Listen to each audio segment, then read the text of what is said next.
Om Namo Bhagavate Vasudevaya. Om Namo Bhagavate Vasudevaya. Om Namo Bhagavate Vasudevaya. Srimad Bhagavatam, Canto 6, Chapter 19, Text 7, Translation and Purport by His Divine Grace Srila A.C. Bhaktivedanta Swami Prabhupada. Om Namo Bhagavate Mahapurushaya Mahanubhavaya Mahavibhuti Pataye Saha Mahavibhuti Bhir Dalim Upaharamiti Anenahar Ahamantrena Vishnur Avahanargha Padyo Pasparshana Snana Vasa Upavita Vibhushana Gandha Pushpa Dhupa Dipopaharadhyupacharan Susamahitopaharit. Translation. My Lord Vishnu, full in 6 opulences, you are the best of all enjoyers and the most powerful. O husband of Mother Lakshmi, I offer my respectful obeisances unto you, who are accompanied by many associates such as Vishvaksena. I offer all the paraphernalia for worshipping you. One should chant this mantra every day with great attention while worshipping Lord Vishnu with all paraphernalia, such as water for washing his feet, hands and mouth, and water for his bath. One must offer him various presentations for his worship, such as garments, a sacred thread, ornaments, scents, flowers, incense and lamps. Purport. This mantra is very important. Anyone engaged in deity worship should chant this mantra as quoted above, beginning with Om Namo Bhagavate Mahapurushaya. Om Jnanatirandhasya Jnananjana Shalakaya Chakshurin Militam Yena Tasmai Shri Gurave Namaha. Vandeham Shri Guru Shri Ataf Parakamalam Shri Guru Navaishnavanscha Shri Rupam Sagrajatam Sahagana Raghunatam Vitam Tam Sajivam Sadvaitam Savadhutam Parijana Sahitam Krishna Chaitanya Shri Radha Krishna Padan Sahagana Lalita Shri Vishakhan Vitamscha. Hare Krishna Krishna Krishna Hare Hare Hare Rama Rama Rama Hare Hare. Could I borrow a watch, please? When there's more light I can see clearly, but now I can't see it. Maybe by... Thank you. Hare Krishna. Now I can see. Thank you. So...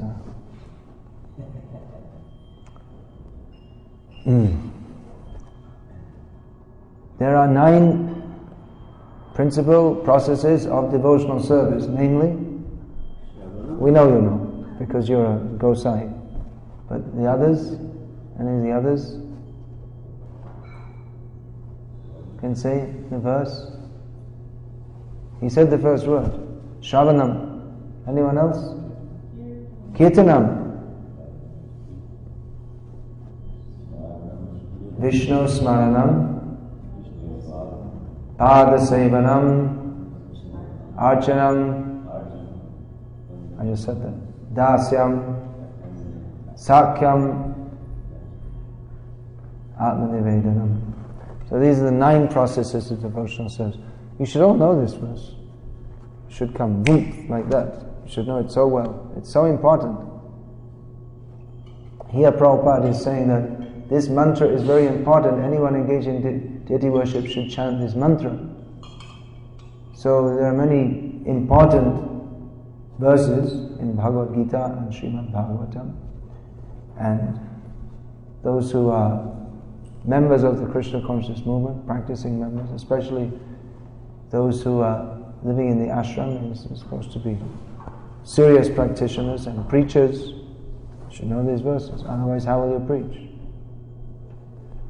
So there's a very important verse which states that among the 9 important processes of devotional service, namely Shravanam, hearing, Kirtanam, hearing means hearing about Krishna, Kirtanam, chanting His glories, Vishnu Smaranam, which means remembering Him, Pada Sevanam, worshipping His lotus feet, Arcanam, deity worship, Vandanam, offering prayers, Dasyam, identifying oneself as His servant, and then in the higher stages, Sakyam, identifying oneself as His friend, and Atmanivedanam, complete surrender. So among these processes, Arcanam, deity worship, is one, and although in this age, Haren Nama, Haren Nama, Haren Nama Eva Kevalam Kalo Nasteva Nasteva Nasteva Gatira. In this age of Kali, there is no other way to achieve the Gati or supreme destination than to chant the names of Hari, chant the names of Hari, chant the names of Hari. But nevertheless, this process of deity worship is also essential. Jiva Goswami has pointed out for almost all devotees, because it helps to regulate the devotee, purify him from impure habits. Regulate means regulate so that the consciousness can be focused on Krishna. It's Krishna consciousness, which means one should always be aware of Krishna. Manmana bhava mad bhakto. Krishna says, always think of me and become my devotee. In the purport to this verse, as it appears in the 18th chapter of Bhagavad Gita, which appears also almost the same in the 9th chapter, but Prabhupada writes that one should mold one's life in such a way that one cannot but think of Krishna 24 hours a day. So this Archan process is very helpful for remembering Krishna 24 hours a day. One who is engaged in Archan, deity worship. There is a full schedule, beginning from early morning till late at night, for worshipping the Lord. And those who are full-time engaged in this Archan process, then their whole day revolves around serving Krishna. Beginning from waking Him up, that means one has to wake oneself up first. So, there you go, your life is being regulated. Because one may think, well, Hare Nama Eva Kevalam, alright, I'll sleep now and later on I'll chant Hare Krishna. But if we have to serve the deity, then it has to be served on time. It has to be woken up timely. So that will help to regulate our lives in service to Krishna. That it must be done at a specific time. The Lord has to be woken up at a specific time and in a specific way, with specific procedures and mantras. So beginning from early in the day, the Archak means one who is worshipping the deity. It's actually a more complete term than Pujari, because Archak, this term is usually used in South India. It means one who is engaged in Archana, whereas Pujari means engaged in Puja, which Puja is only part of Archana. Because Puja means the specific process of Puja, which is going on now, because it may be finished. The process of worship, but the Archan includes, well, it's almost simultaneous, but Archan means also organizing festivals and collecting ingredients for worshipping the Lord, and arranging for funds for that. So Archan is a more comprehensive term. So the Archak or Pujari is fully engaged in serving the Lord throughout the day. And even though, there's usually in our ISKCON temples that puja is done once a day. I believe in Los Angeles they do puja twice a day, is it? I don't know. Dressing is done, is it? Morning and evening. And in Los Angeles at midday also, something like that, is it? Yeah. I've not been. I'm just going there today for the first time. So actually puja, it's generally done in the morning, but it can be done 2-3 times a day also. But at least the puja is done in the morning, and then several artis throughout the day. And actually it's nice that there's always someone with the deity. There's some pujari is always there with the Lord. Not that we just lock the gates and go away, because he likes to be with his devotees. After all, he's the supreme personality of Godhead. And he likes that his devotees are there. So it's nice that if throughout the day some arrangement can be made for, in traditional temples, of course, where many visitors are coming throughout the day, then the pujari will stay there throughout the day and he will receive the offerings. People will bring fruits and rice, coconuts, and flowers, and then he will offer them, and then just offer just like that. And then give something back or give Charanamrita. And so he should be there all the time, tending to the deity. If there's, I don't know in this temple, but that was the tradition where I joined in England, that for Radha Gokulananda and Radha Landanisha, that always incense should be burned. All throughout the day, not just at the arti time, but all the time. So when the arti is finished, then after some time, maybe 15-20 minutes, again the pujari will go in and light some incense, and then again put. So always should be burning for the pleasure of the Lord, which is quite different to what you see in Eastern Europe. Anyone from Eastern Europe here? This is an unusual temple. No one from Eastern Europe. So. Where they have the habit of lighting, and then after it's offered, they stick it in the container upside down so that it goes out. I can't understand why, but it's supposed to be burned for the pleasure of the Lord, because He likes this. So there should always be someone there and singing. So some devotees, of course, there may not be so many devotees. We have, apart from this kirtan for the pleasure of the deity, that it's also kirtan for the pleasure of the deity to go outside the temple and preach the glories of the Lord to attract people to come for His blessed darshan. So, but that's nice if devotees sometimes can come in the temple and sing for the pleasure of the Lord. And in many temples there's an arrangement where that goes on permanently. Prabhupada particularly wanted that, or said that should be going on in Vrindavan and Mayapur. But even in other temples, maybe also that throughout the day and night, kirtan goes on. Of course, like I say, we may not have so many devotees in the temple for this, but as much as possible, if it can be done, and time to time devotees can come in when they have some spare time and sing for the pleasure of the Lord. He likes that. He's a person, he has his personal likes, just like we may like when we're driving in our car to put on some bhajan cassette, or others who are not devotees, they may like to put on some ghastly music, some screeching rock music or something like this. So Krishna, he also likes music, and that's actually one of the items for service of the Lord, where that there'll be a nice concert performed for His pleasure. That we'll find in Nathdwara, they have musicians just playing instrumental music for His pleasure. At Sri Rangam, they have like this, that traditional families there. Their only job.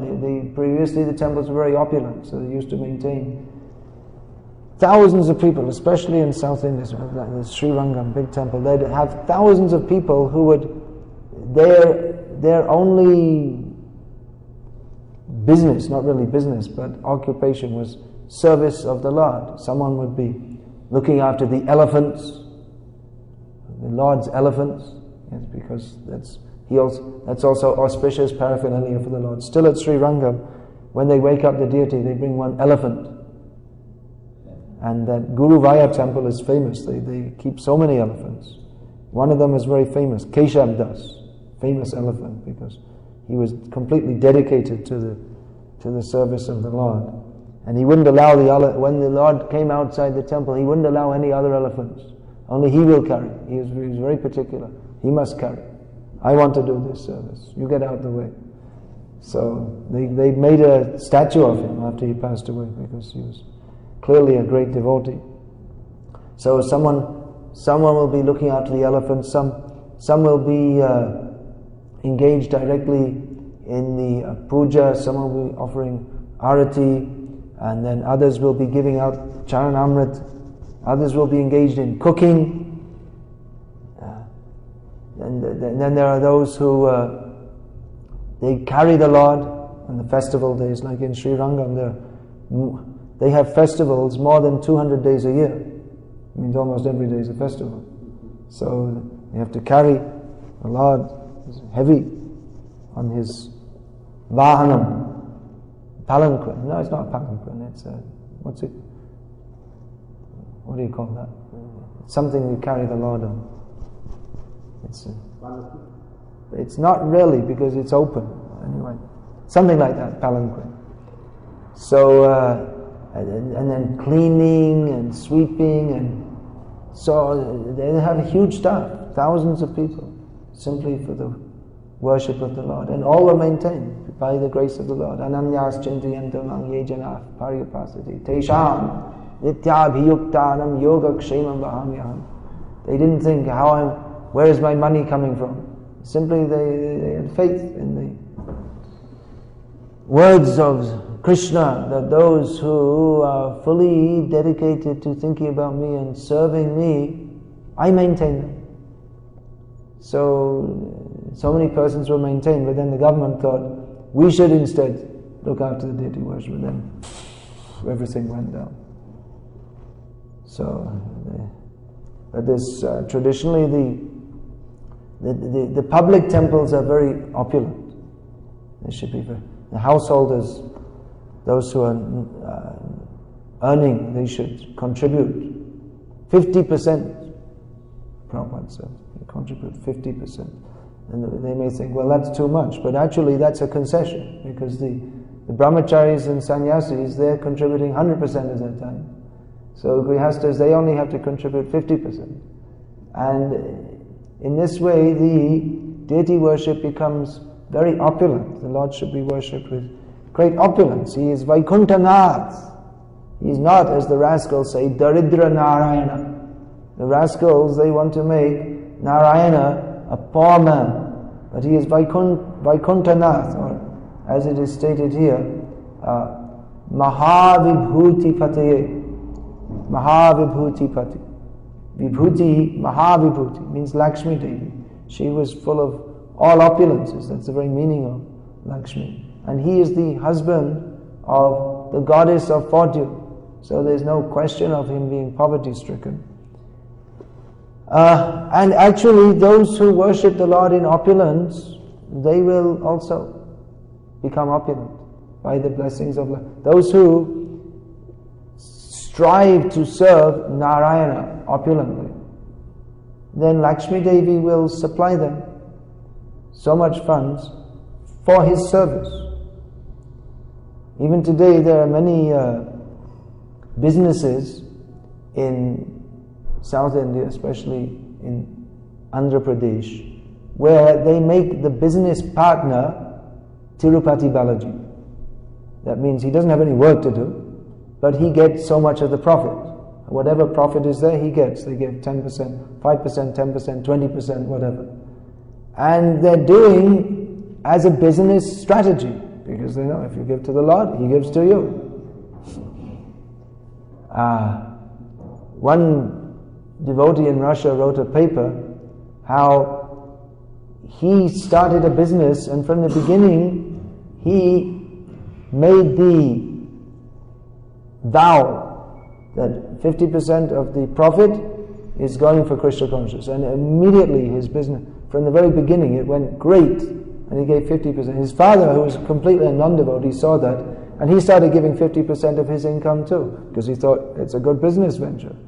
And then his father's business improved so much that he started giving more than 50%. He thought, wow, this is very good. The more you give, the more you get. So that's actually a fact.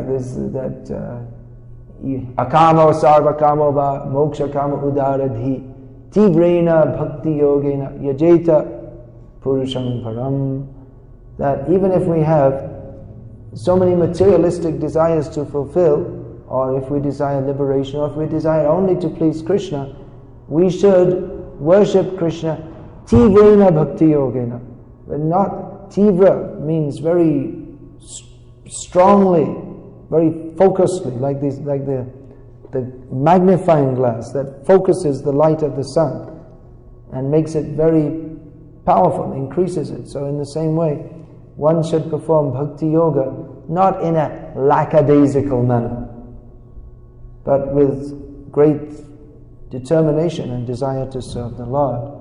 This deity worship, Prabhupada pointed out that deity worship and preaching, these are the two main functions of the Krishna consciousness movement. One is the, according to Pancharatriki Vidhi, worship of the Lord, and the other is Bhagavati Vidhi, or preaching Krishna consciousness. So these two together, Prabhupada said they're like two tracks on the rail, which take us on the train going back to Godhead. So Bhagavati Vidhi, actually or we may say Bhagavata Marg, because in the Bhagavata Marg there's not so much vidhi, there's not so much rules and regulations, just yena tena prakarena mana Krishna nishevayat sarva vidhi nishedasya etaya eva kinkaraha. All the rules and regulations are meant for bringing people to Krishna consciousness. Somehow or other the mind should be fixed on Krishna. But in the process of deity worship, there are so many rules and regulations to be followed. So this helps to regulate our lives. There's no question, if one is to do deity worship, it cannot actually be done in a whimsical or lackadaisical manner, because Krishna is Vaikuntanath. He is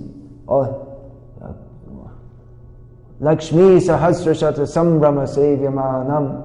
He is served by hundreds and thousands, lakhs and crores of Lakshmis who are very particular in their service. So if we are to serve Krishna, we have to do so properly, in a manner that is suitable for a king. In this material world, if you don't serve a king properly, then off with his head. That is the prescription. Any mistake they can do. There was a story, in the 19th century, the Shah of Iran came to visit London, the capital of the British Empire. So they showed him around the sights of London, and they showed him the Tower of London, and they showed this is the place where Charles the something was guillotined. He was, when Oliver Cromwell decided, you don't know this because you have American history, but we have English history, British history. So for some time the parampara of kings and queens was broken in England when Oliver Cromwell took, this was in what's the date? Don't know my history so well. 16th century or 17th, something like that. So anyway, to cut a long story short, I don't give a history class here, they guillotined him. Well, that must have been after the time of the French then, because that was invented by Monsieur Guillotin. The name came from his good invention. Very efficient in killing people. A little messy, but does the job. So, anyway, they guillotined him there. And apparently the Shah of Iran had never heard of this method of execution before. So he said, "Oh, that's interesting. Show me how it's done." He said, "Well, we can't do that. It's against, you can't just kill someone. It's against the law." "No, I want to see. It sounds interesting. Why don't you show us?" He said, No, we can't do that. It's against the law. You see, you just can't kill someone for no reason." And he said, "Well, if you don't want to give one of your men, I'll give one of my men. I'd like to see." And he said, No, you can't do even with your own men." He said, "Oh, then you don't know what a king is. King means everything should be done according to, as he likes, whatever he likes. You should be prepared to fulfill. You don't know what it is to have a king. You have the British Empire and the king or the emperor, but you don't know what actually is a king. King, only whatever he likes. Kill someone, whatever. Marobi rakobi joicha tuha nittadasa prati tu adhika." As Bhaktivinoda Thakur says, that you can kill me or protect me as you like. I am your servant. It's up to you. You have the right. So this is, with this consideration, we should serve Krishna. Of course, we don't expect that Krishna will treat us badly or kill us, because we're his servants and he's our loving master. But with that consciousness that he's the Supreme Lord, actually he does kill everyone, by not directly but through the agency of the material nature. Then all birth and death and everything in between goes on under his jurisdiction. So how carefully we should serve him. There should be consideration of offenses. There are so many offenses to be considered in deity worship, and we have to be very careful when we're serving the Lord. When we're chanting the holy names, there are 10 offenses to be considered, but in the actual chanting, we may be a little careless. That's not good. But if we're careless in deity worship, it can be a disaster. If we don't, for instance, when we're putting the pins for dressing, or if we're not careful, we'll pierce the body of the Lord. That's very bad.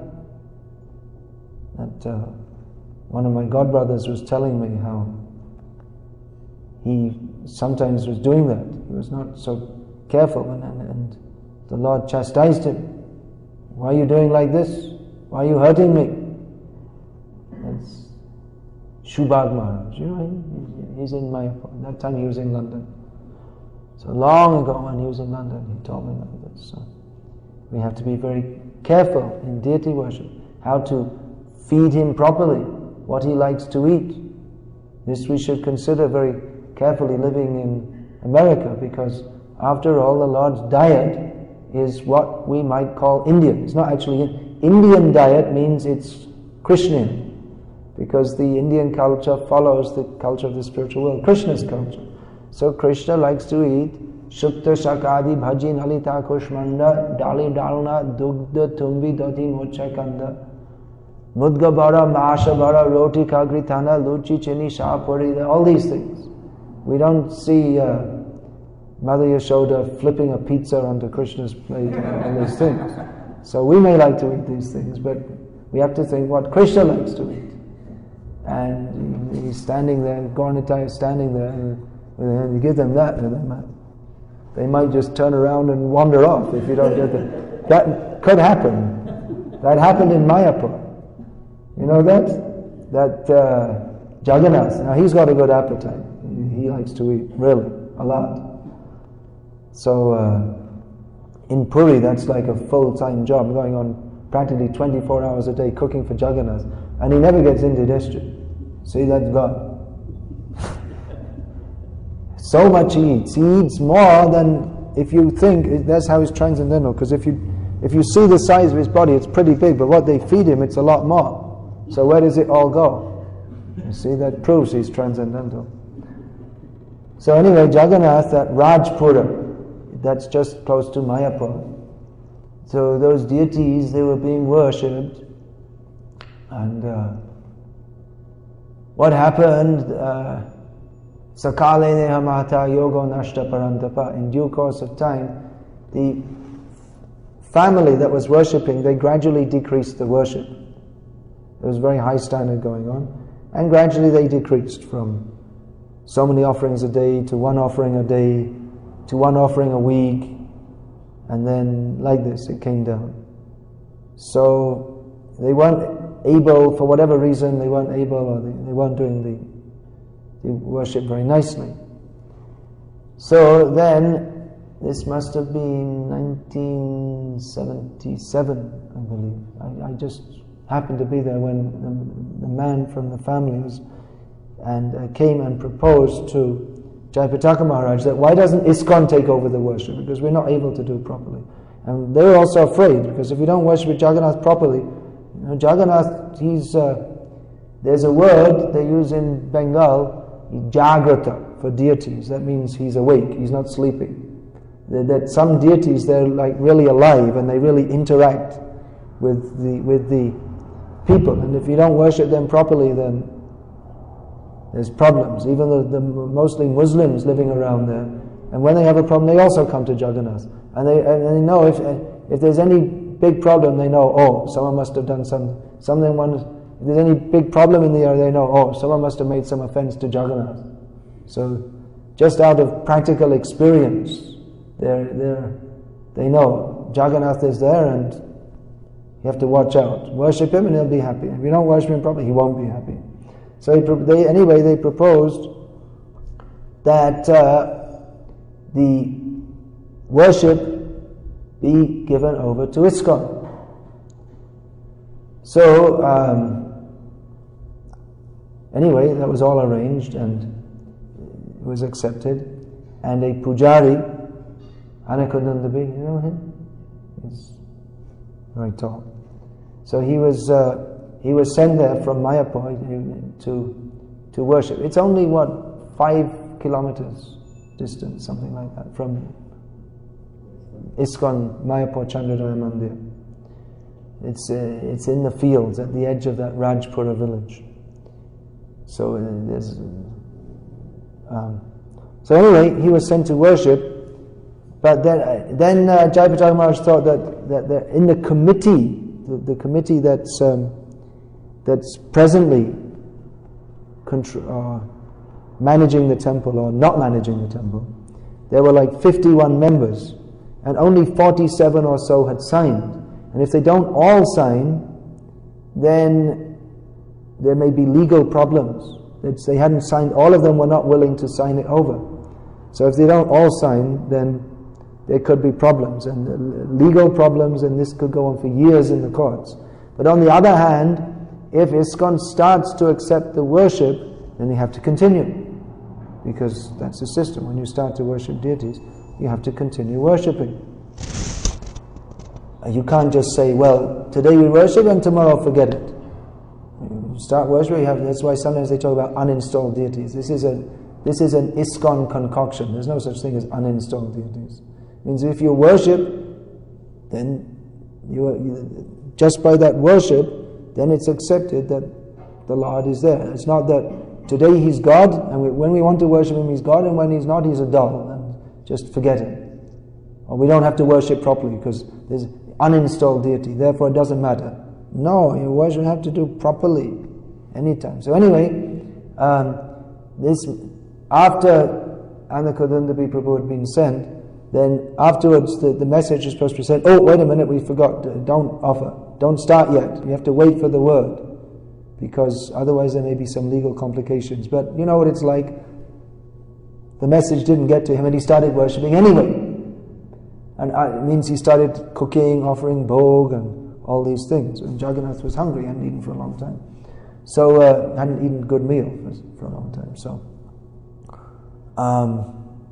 then anyway, Anakundandabi got the message, and he stopped worship. He started and he stopped. Then, in his dream at night, he saw Jagannath, Subhadra, Baladev leaving the temple and walking towards Mayapur. And he ran behind and said, "Where are you going?" He said, "We're going to see Radha Madhav. We want to get something to eat. We're starving." So be careful. If you don't worship the Lord properly, He might not like to stay. It's a very great responsibility. Prabhupada established these temples in the Western world, and it's a very great responsibility to maintain the standard. That all the standards should be kept up to whatever is there. We shouldn't go below. Prabhupada said, you should increase whatever I've given you, but at least maintain what I've given. So in deity worship, we have to at least maintain. But in many places, I'm seeing the standards are compromised. Just like they'll have non-Brahmins cooking, which is actually no one can imagine in India to this day. At least in the traditional temples, that non-Brahmanas will cook. It would be considered a disaster. It's just not thinkable. It has to be Brahmana. So I may say, well, it's okay, they're chanting Hare Krishna or whatever, but no, it has to be initiated as Brahmanas, because I spoke about that a little bit yesterday, time of giving Brahminical initiation. One thing is there are certain mantras to be chanted, which only Brahmanas are allowed to chant. Certain mantras to be chanted in deity worship. And another consideration is one who's Brahminically initiated. That means it's accepted that they've come to the level where they understand what are the levels of cleanliness. For a Brahmana especially, cleanliness is essential. Brahmana is called Shuchi, which means pure or clean. So someone who doesn't know these, actually there are many rules and regulations of cleanliness which devotees should, I think there may not be much training in all these things, but devotees, and especially those who engage in deity worship, they should know just that you don't put your hand to your mouth. If you put your hand to your mouth only for eating or when you're brushing your teeth, that's all. But then the hand has to be washed. Or if you touch something, when you take water, you're drinking, if you touch the glass to your lips, then you have to rinse the mouth and hands, otherwise drink like this. These are all important rules, otherwise one becomes contaminated. And then one cannot properly worship the Lord in this unclean state. It becomes offensive actually.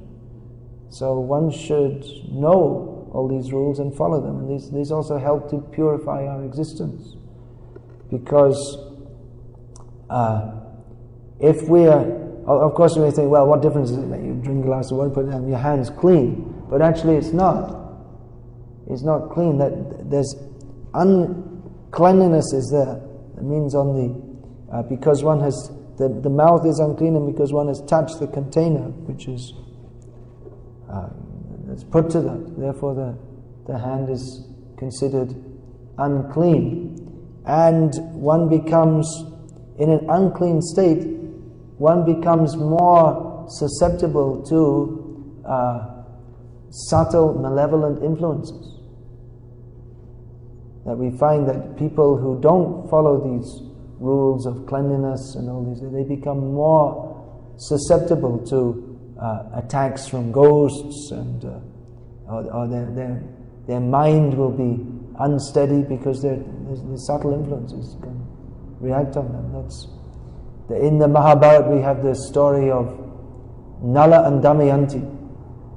So Nala, because he neglected to properly cleanse oneself after urine, then the personality of Kali entered his body and completely messed up his life. We have here also in the story of Diti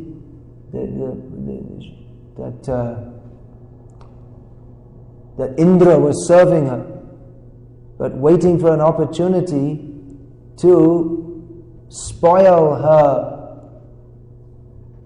vow. She wanted to have a son who would be inimical to Indra, who would be the enemy of Indra. So Indra knew this and he came to serve her.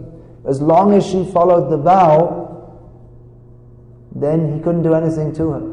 But then one time when she was feeling weak and emaciated after fasting, she was fasting so much, following the vow, then she lay down to sleep after eating without washing her hands, feet and mouth. Then Indra could enter and cut her embryo into 7 times 7 pieces. Otherwise he couldn't enter because she was protected. no subtle or even gross bad influence could affect her, because she was protected by following the rules of cleanliness. So Brahmanas especially are supposed to know all these rules. We may think, well, it's just a detail, but all these details are very helpful in our progressive Krishna consciousness, because people don't know these rules and regulations. They suffer in so many ways. The Vedic rules and regulations, they help us in so many ways. They help us to have a steady mind, help us to have good health, all these. Just like nowadays, recently it became very popular, this Vastu Shastra. So it's not essential for devotional service, but it's a fact that if buildings are constructed in a certain way and certain rooms are used for certain purposes, and even within the kitchen, for instance, the stove has to be in a certain corner, and the utensils have to be kept in a certain place, and the water has to be stored in a certain place. So this all helps in maintaining peaceful mind, and helps in counteracting subtle malevolent influences. So, of course, this is the International Society for Krishna Consciousness, not the International Society for Vastu Consciousness or Reiki Consciousness or any such thing. But all these Vedic usages, they're very helpful. It's just this part of, it all goes in the Vedic, part of the Vedic culture, and those who know these things, they follow them, and it helps. All these things are very helpful to lead a sane and regulated life. Of course, in the modern age, people don't lead sane or regulated lives, they live insane and whimsical lives. Therefore, Hare Nama, Hare Nama, Hare Nama eva kevalam kalo nastreva gatiranyata.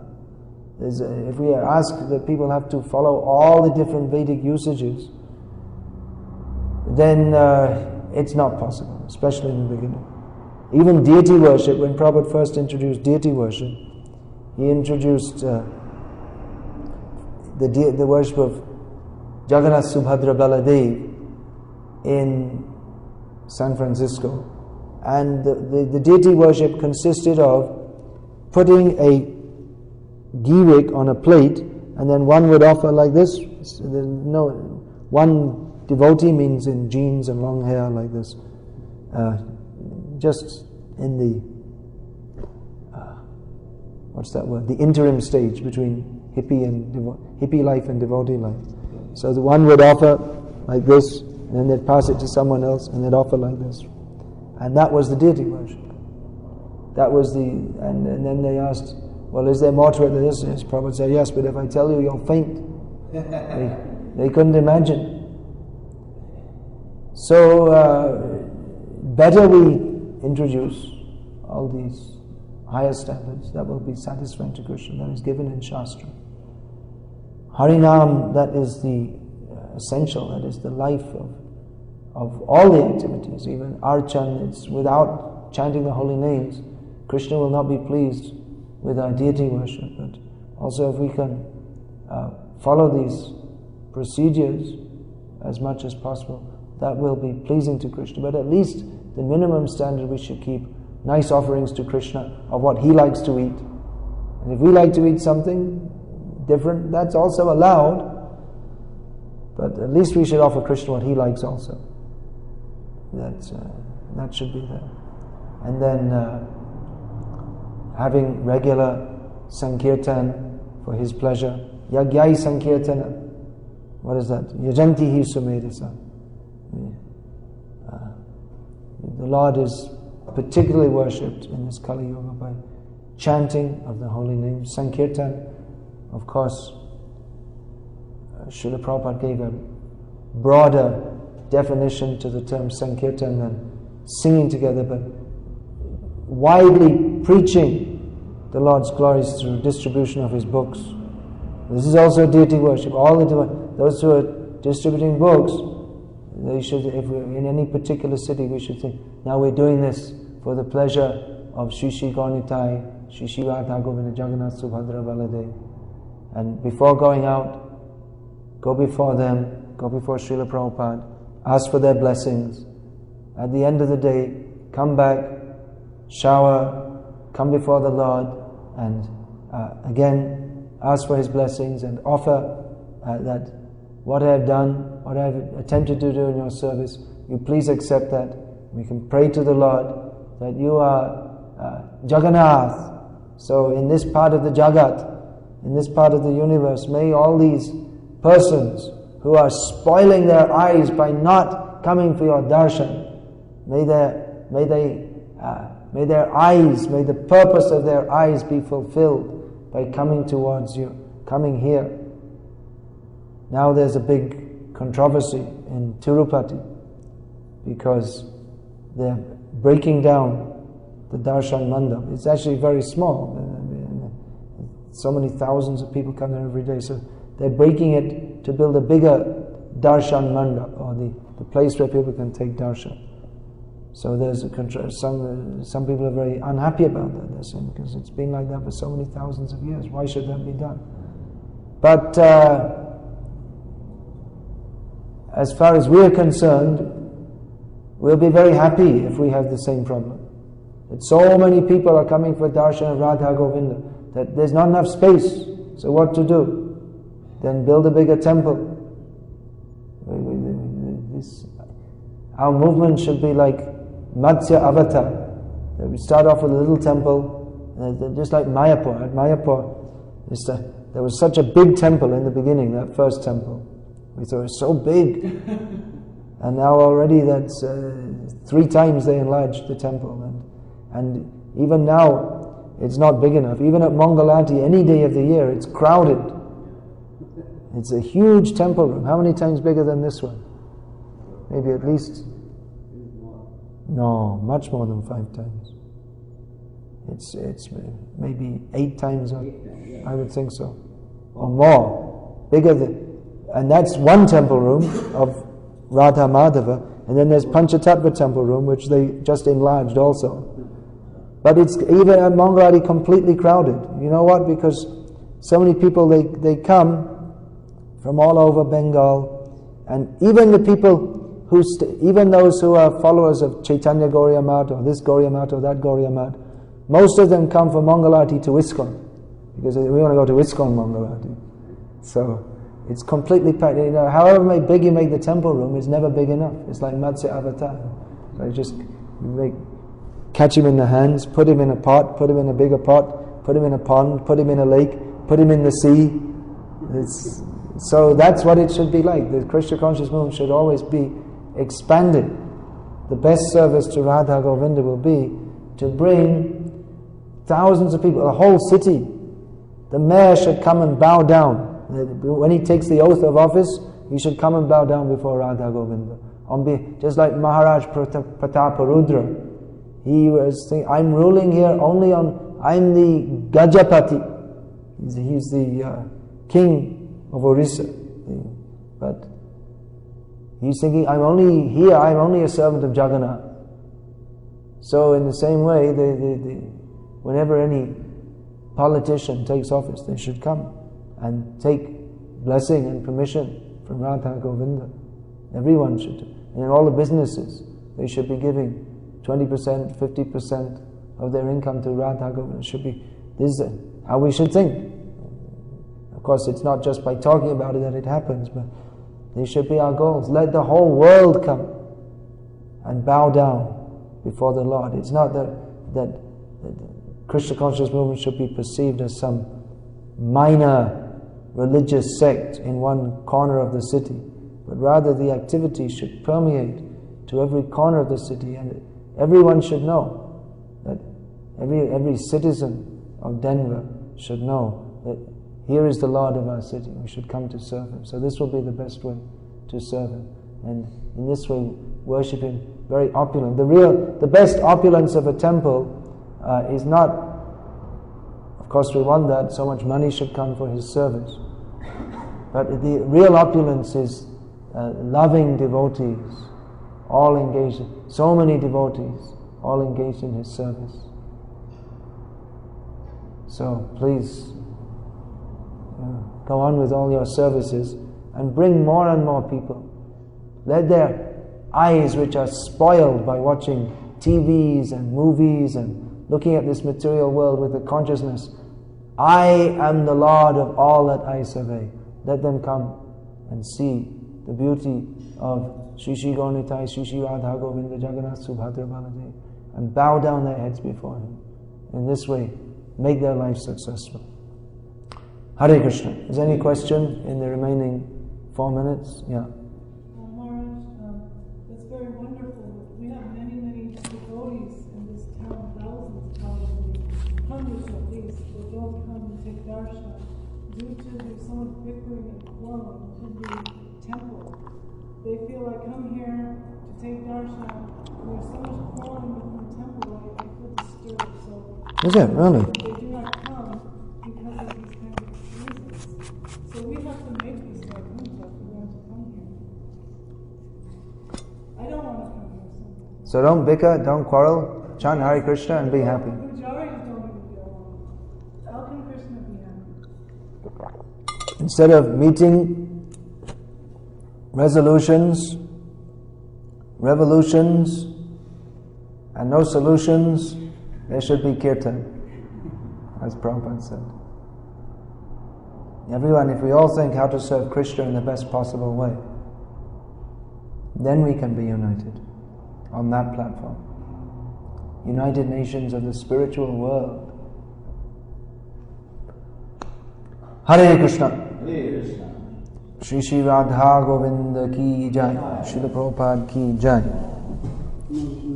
Here's your CDs you can give to the right numbers.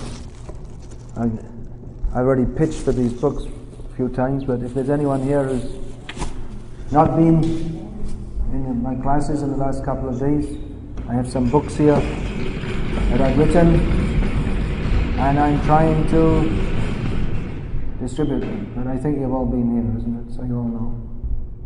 Anyway, last pitch, so to speak. I forget the name of the preacher, the preacher, the suggested for the preachers in the temple. It was a great sage that... Oh, that was Rasikananda. That one's finished, I think. Well, take another one. Vangsidas Babaji, Message to Youth of India, Ramayana. All these books are there. You ever read Ramayana? No, I haven't. Why don't you take that one? There you go. Okay, got it. You want to give it with your right hand, according to Vedic tradition. I also wanted to ask you, Maharaj, do you have an address, some way to we can correspond, or maybe... I think it's in there. Why don't you open it up? Is everything set for your departure? Do you I hope have a so. ride and I think that Bhim Sen and Navada are doing that. Because we were going to go to the airport for distribution if you were needing it. Well, if they don't turn up, I'll let you know. Yeah, there it is. Okay.